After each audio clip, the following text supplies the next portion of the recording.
Welcome to part 2 of Red Hat in the Cloud, Ansible. I am Magnus Glans, a solution architect at Red Hat, who will be your guide through this part of the journey. Now, to reiterate for some of you, the Red Hat portfolio is organized into 3 pillars, providing a complete solution for our customers' cloud journeys. The first pillar focuses on hybrid cloud infrastructure, and this is the foundation, a seamless stack across all your footprints. The second pillar, management and automation, is what we will focus on in this presentation. It is about opinionated automation tools that simplifies management of hybrid environments. Finally, the third pillar is dedicated to cloud-native development. These pillars emphasizes the importance of having a consistent technology stack. Now, Ansible Automation Platform is the Red Hat product for customers who wants a supported enterprise experience for their Ansible automation. Now, if you're considering that Ansible might look like the One Ring, stop for a moment and think. So, consider this. You get the greatest value from automation when you are automating things that are not already automated. So start there, before you go ahead and try to forge the One Ring that rules all automation. Now, with that said, Ansible has made a name for itself by being a platform that can manage automation in all situations. Automate all things used to be the original Ansible saying. And Ansible can really provide 100% coverage for any ambitious automation strategy. You no longer have to consider, do we have coverage for this? Can we automate this system with Ansible? The answer is yes. Now, Ansible can orchestrate complex workflows across any manner of infrastructure, public clouds. You can stitch together security and databases and application front ends, anything that you have in your technical stack. And consider also that not everything is cloud provisioning and cloud decommissioning. When it comes to technical domains like security or ITSM or storage, you cannot just destroy and recreate that. You need some day 2 operational tasks as well. Now, you can use Ansible Automation Platform anywhere you like. And if you have already committed to spending something with a public cloud provider, you can reuse that for Ansible. Now, Ansible has been made famous by its rich ecosystem. There are hundreds of thousands of automation patterns available for download on the internet. And now we're proud to present that there is also certified content. So as an Ansible Automation Platform customer, you get access to certified and secure content straight from us and straight from our partners. With that said, enough slides, it's time for some demonstrations. Now, we're going to demonstrate consistency using Red Hat Ansible Automation Platform. How you can have automation that looks and feels exactly the same across data center, into public cloud, in hybrid setups, or in multi-cloud setups where you're consuming several different public cloud providers. We'll start by logging in. What you are looking at here is the login page of Red Hat Ansible Automation Platform. Obviously, this is the main page. And here we can see status of all the automation that so far has been running in this setup. Now, it's all been successful so far. Let's see how this demo goes. We'll go to the templates view.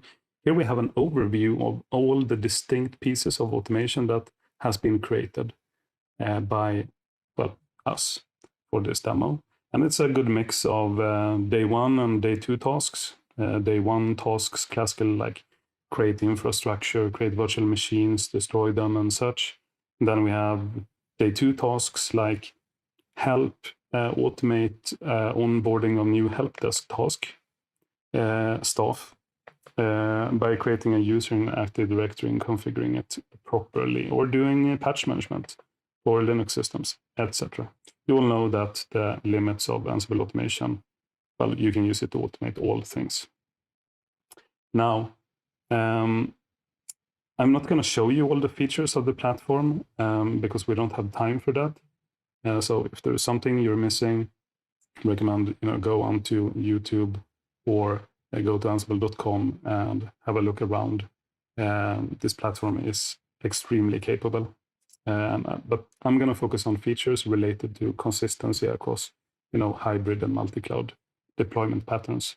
Now, let's start by just firing off a piece of automation. We'll run the patch management one, and the author of this automation now has allowed me to choose whether I run this piece of automation, doing a check to see kind of what happens, if it would update a system or not, or actually do the patch management.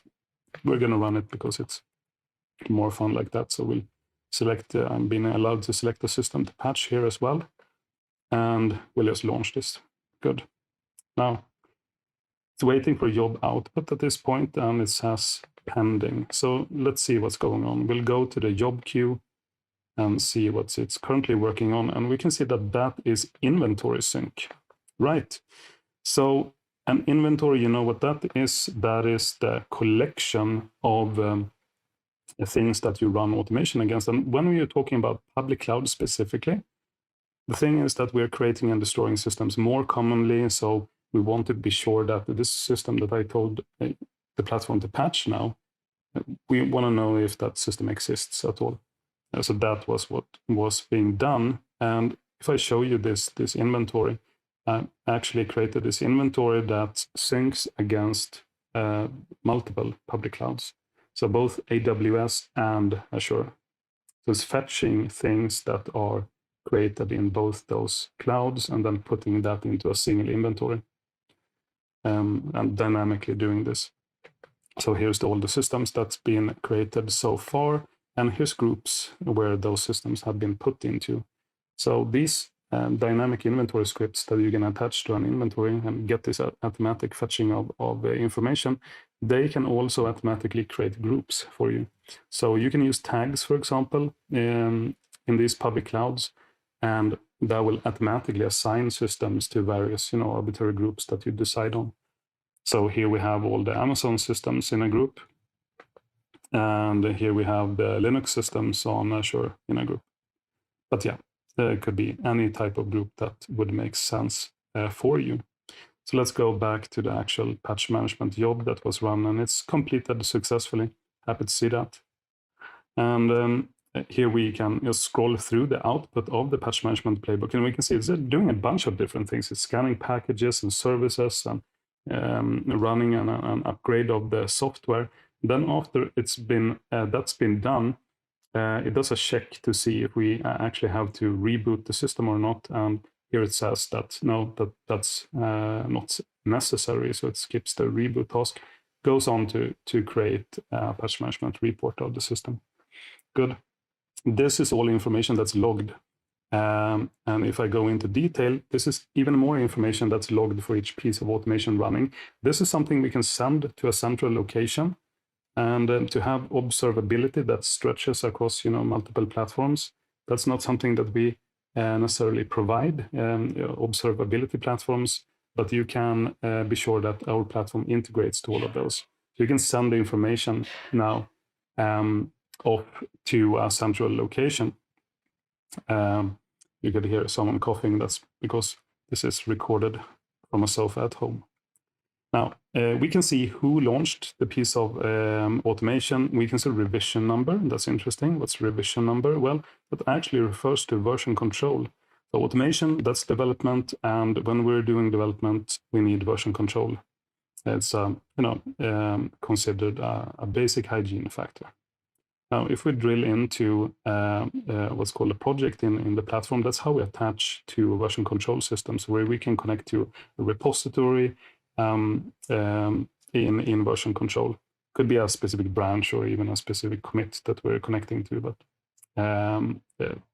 this is one of the first key things done when it comes to consistency, which is that to have a single source of truth for the actual automation that our staff is writing for our IT landscape. That is very important. And if we jump into the version control system, I'll just show you a playbook out of this. Is a playbook that creates a virtual machine in AWS. And if you're not familiar with a playbook, these things here where it says of the name, that's modules. That's the things that does the heavy lifting in Ansible. So here we have, for example, a task that creates an EC2 instance. That's a virtual machine in Amazon. And it uses the EC2 instance module to accomplish that. And then it has some arguments and executes. Those modules, in this case, they're fetched from a collection. Collection is a gathering of modules, and I want to show you where that collection comes from. So I'll just take us to the main collection page, and we're now on console redhat.com, where we have the online version of Automation Hub. So Automation Hub is where we keep our certified ecosystem of collections and modules. So many different companies have written automation for Ansible, and that's provided, certified, and then provided to the customers of Ansible Automation Platform. So Automation Hub is included in the platform. You don't pay extra for that. You can run the Automation Hub locally within your private networks without having any connection to the internet as well. But you can see here that there are small green check marks as we scroll through different things here. And that means that it's been cryptographically signed, this collection. So for example, here we have automation modules for iOS provided by Cisco. And supply chain security is not only a thing for when you're developing applications, that's also a thing when you're developing automation. Think about it. It's the same, right? You're defining dependencies, you're pulling things from the internet, and that can be a scary thing when you're creating an application and you don't exactly know what code you're pulling in. It's the same when you're doing automation. You should care about the code that you run in your networks. And then Automation Hub is a way that you can, resolve that concern. Also, by using Automation Hub, you can have a single place where you version control all these toolboxes when you're running your automation. So you can have consistency across multiple Ansible automation platform setups across multiple different clouds, private data centers, and so on and so on. Now, I was using the Amazon collection. They're in that playbook. And here we can see that there is an Amazon collection provided by Amazon to us, right? And signed. And if we look at GCP, for example, Google Cloud, Google has provided a large number of different modules and roles and plugins and such for automating against Google Cloud. And if we're typing in Azure here, we find the Azure collection provided by Microsoft and a large number of modules to automate against Microsoft Azure. Now, if we dig into one of these collections here, we can see the actual content of the many different modules provided. So here's the Amazon modules, for example, that you then use to do your automation. So for example, if you want to manage your IAM users in Azure, you can use the IAM user module provided by Amazon. And here's the documentation for that module, the input, the various options that you have for the module. And if you scroll to the bottom here, you will always find an example section. And I think this is neat to just copy and paste, these examples into your playbook to kind of know how it should look like or could look like. It's very neat. All right. Now, there's another thing that I want us to look at. If we return to this, patch management job actually, and go into details, we see this execution environment, it says. And that's another thing that provides consistency. So when this playbook here, patching YAML, is this exact version of that playbook from version control is being executed in this platform, then the big question is, will this piece of automation actually work? So our solution to ensure that is always the case is using execution environment. So execution environment is a container. So if you're not familiar with what a container is, it's basically a zip file that contains dependencies for the thing that you want to run. So in our case, that is, Ansible core, Ansible playbook, command, Ansible version of Python and dependencies that that various core modules does have. And we can go into the different execution environments here. These are mainly the ones that's out of the box from Red Hat, but you can build your own execution environments. And the neat thing with that is that then you really get, lifecycle management control over your automation. Just as when we're talking about development, lifecycle management is a major concern when it comes to creating automation. How do you ensure that your automation that you're now building your company on is going to work in 5 years or even 2 years? So execution environment allows you to detach the lifecycle of the platform itself. Ansible Automation Platform is going to be updated by some central team, perhaps. And then you don't want to come in on Monday and find that they did an upgrade and your automation is no longer working, right? Especially when you're automating important things. So execution environments is the solution to that. You take control over the exact environment that runs your automation. And that is lifecycle done by whoever owns the automation then. You can obviously use general purpose execution environments, but yeah. So that is really neat. And containers, they are distributed using registries, and you can have a central registry, again, distributing, having consistency, across all your various footprints. Really neat. Okay, let's go back to the list of various distinct pieces of automation that's published in this installation. I want to show you another thing, which is how you can stitch automation together, and showcasing how we can deploy across multiple clouds. So you can already see that we have some pieces of automation here that creates infrastructure, creates virtual machines for various public clouds. And there are many ways that you can stitch automation together using Ansible. Roles collections are two of those, and workflow job templates is another one that I'm going to show you now by executing this piece of automation right here, which is a workflow job template. And you can see that it now fires off one piece of automation that's called Create Infra AWS, and that puts in place the necessary infrastructure prerequisites to deploy things in AWS. And I'm going to show you what kind of stuff that is, but you can imagine networking and security and stuff like that. And then we have the same for Azure here. And once those things have run, we're going to go ahead and deploy a bunch of virtual machines in those two public clouds. So we have one Ansible Automation Platform cluster, and we're managing, multiple, doing a complex deployment that requires resources deployed in multiple places here. Some virtual machines in Azure and some of them in AWS.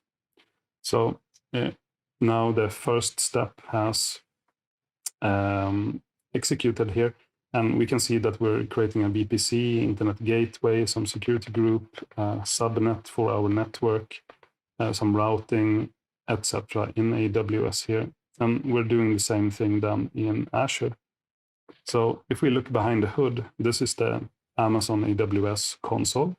And if we go to the EC2 dashboard, that's where we can see a lot of things that we have deployed. Here we can see, for example, instances that we have executed and fired off here.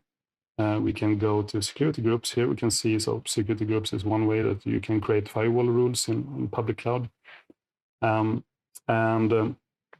Here we can drill into the specific security group and see what kind of firewall rules were created. And VPC, that's the virtual private network, basically, that we're doing our deployment on.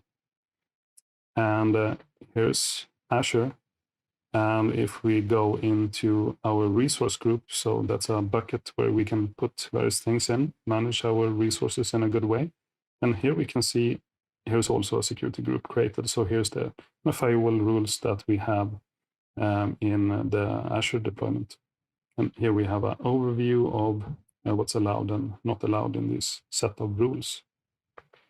Now, if we go back to the executing workflow, we can see that it's already ahead and ensuring that virtual machines are in place. And we have some Windows machines here, 3 Windows servers spread across Azure and AWS. And then we have a number of Linux machines also spread across the two public cloud providers.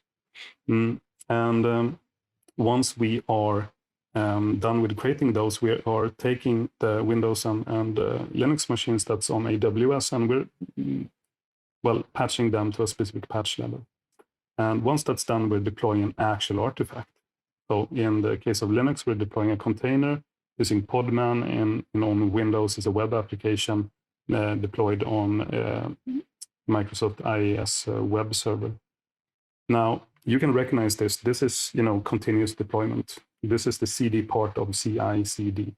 So imagine that you have a CI engine and it's creating your artifacts. And once you get to the continuous deployment part of the story, it's really nice to be able to use a platform like Ansible Automation Platform, as that is so full-featured and so many plugins and ready integrations to the public cloud world, or any footprint where you might want to deploy to. And obviously, then you wouldn't have an integration, wouldn't be a human being clicking on a web page.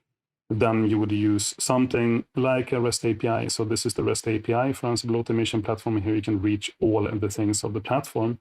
And there's also a CLI that you can use easily, just put into a CI pipeline script to fire off the automation that you require, making life a bit easier for your development teams. So while we're waiting for the Windows systems on AWS here to patch, well, you can see if this was like a competition, a race or something, I guess Linux won. It's a bit faster. But if we kind of conclude the important things that we have been seeing now, the consistency is brought to you by the following things. One, you can install the platform itself anywhere you like. Anywhere that you can run Red Hat Enterprise Linux, you can deploy this. So that's everywhere from edge case scenarios, private data centers, hosted solutions, public clouds. You can run this across multiple public clouds. And the automation itself, you can have consistency by having a central version control system, or a central version control truth, at least. And then the platforms, they just consume, what should the automation be looking like. Number two, the tools that you are referencing in your playbook, they can be fetched from Ansible Automation Hub. So hosted by us or hosted by you, you choose. And so you can control the different versions, what specific versions of the tools are you going to be using. And then finally, you have the execution environments you remember. So when the actual automation is executing, it just is in a controlled manner, and the environments looks the same all the time. And you can have the same experience across all the different footprints that you have. And when you do that, well, then it looks like this. 305 successful pieces of automation running there, 173 successful automation jobs there. Not one failure, and that's the power of consistency. And with that, we are at the end of the session. Thank you everyone for tuning in, and enjoy the rest of your day. Red Hat and Intel enjoy a strong partnership that spans more than 2 decades. At the heart of this collaboration is our common focus on hybrid and multi-cloud infrastructure as the foundational building blocks for your digital transformation. Intel is not just a silicon company. We are the #1 contributor to the Linux kernel, and we have over 20,000 software engineers working with partners like Red Hat to optimize software on our architecture. Together, Red Hat and Intel help customers to navigate digital transformation with solutions that provide more choice, flexibility, and innovation. Red Hat and Intel have a long track record of delivering joint market-ready solutions to many industries and enterprises. Red Hat and Intel are the beating heart of the open source ecosystem.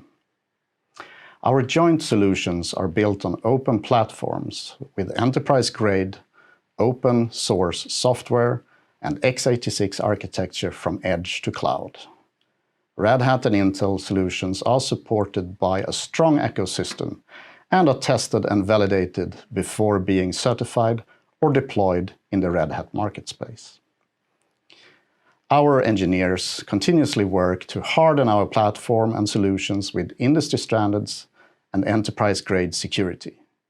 Open source and x86 offer you an open platform for innovation with choice and the agility to deploy quickly.